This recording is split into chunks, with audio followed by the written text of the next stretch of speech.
कीमतें बढ़ी और उसके बाद रिकॉर्ड द रिकॉर्ड बनाने के इस पूरे खेल में चांदी भी आ गई है।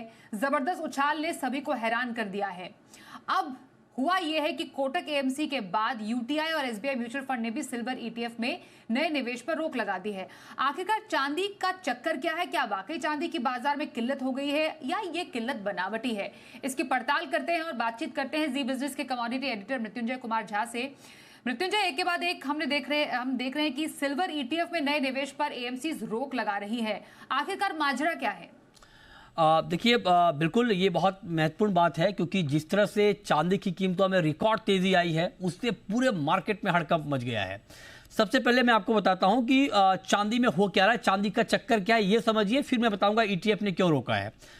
अब देखिए, हो ये रहा है कि जो फ्यूचर मार्केट में चांदी का प्राइस है उसके मुकाबले स्पॉट का मार्केट, जिसको हम हाजिर बाजार कहते हैं, मतलब ज्वेलर की दुकान पे, बुलियन डीलर के पास जो हम आप जाके खरीदते हैं, तो वो वाला जो प्राइस है वो फ्यूचर मार्केट के प्राइस के मुकाबले 20 से 25 हजार रुपए ज्यादा हो गया। मतलब ये कि स्पॉट का मार्केट 20 से 25 हजार के प्रीमियम पे चल रहा है, तो एक बड़ी तेजी का माहौल स्पॉट मार्केट में बन गया है फ्यूचर मार्केट के मुकाबले।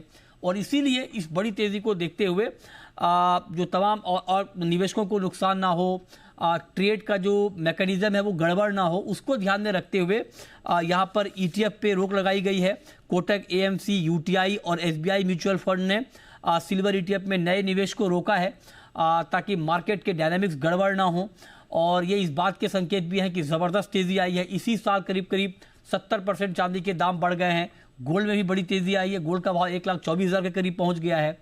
अब सवाल ये है कि जिस तरह के हालात यहाँ पर बने हैं चांदी को लेकर के आगे क्या होगा, क्योंकि तमाम जो बड़े एक्सपर्ट हैं वो कह रहे हैं कि शॉर्टेज है चांदी की, सप्लाई कम है, डिमांड ज़्यादा है। उसी का इम्पैक्ट है कि मार्केट में एक तरफा तेज़ी का माहौल बना हुआ है और एक तरफा तेज़ी के बावजूद चांदी की कीमतें यहाँ पर रुकती हुई नहीं दिख रही हैं। हो सकता है कि आगे दाम आपको और बढ़ता हुआ दिखे, लेकिन चूंकि दाम बहुत बढ़ गए हैं तो हो सकता है कि मार्केट थोड़ा शॉर्ट टर्म में रुके और एक कोई बड़ा करेक्शन भी आ जाए। लेकिन ये जो किल्लत की बात की जा रही है, क्या ये वाकई किल्लत है? डिमांड काफी बढ़ गई है या कुछ और है जिसको आप और हम लगातार कह रहे हैं कि आखिरकार ये चांदी का चक्कर है क्या? देखिए, बिल्कुल ये बात आपका बहुत महत्वपूर्ण सवाल है कि क्या वाकई किल्लत है। देखिए, ऐसा तो है नहीं कि चांदी मिलनी बंद हो जाएगी। ये बात ठीक है कि चांदी की डिमांड ज़्यादा है, सप्लाई कम है और इस वक्त लोग फिजिकल में चांदी खरीदने के लिए उमड़ पड़े हैं, इसीलिए चांदी की शॉर्टेज दिख रही है और 20 से 25 हज़ार के प्रीमियम पे चांदी बिक रही है फ्यूचर मार्केट के मुकाबले। लेकिन जो जानकारों से हमारी बात हो पा रही है उनका कहना है कि हफ्ते भर की बात है, फिर दिवाली के बाद सप्लाई सिचुएशन भी इंप्रूव हो सकती है, डिमांड कम होगी।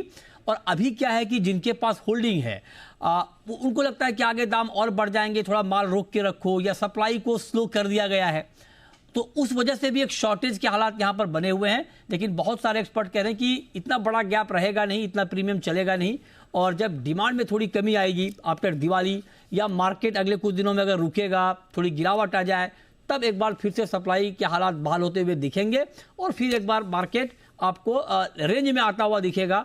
तो अभी तो अगर आप ग्लोबली देखें तो जाहिर तौर पे चांदी की डिमांड सोलार में है, इलेक्ट्रिक व्हीकल में है, तो उस लिहाज से डिमांड बहुत ज़्यादा है, सप्लाई कम है, डेफिसिट है। लेकिन ऐसा भी नहीं कि चांदी बिल्कुल मिलेगी नहीं और मिलनी बंद हो जाएगी। बिल्कुल। तो ये हमने समझा कि आखिरकार चांदी में चल क्या रहा है, चांदी का चक्कर क्या है, क्यों एमसीज ने रोका है फिलहाल निवेश, लमसम निवेश, और आगे चांदी की चाल क्या रहने वाली है। धन्यवाद करेंगे मृत्युंजय आपका इस तमाम बातचीत के लिए।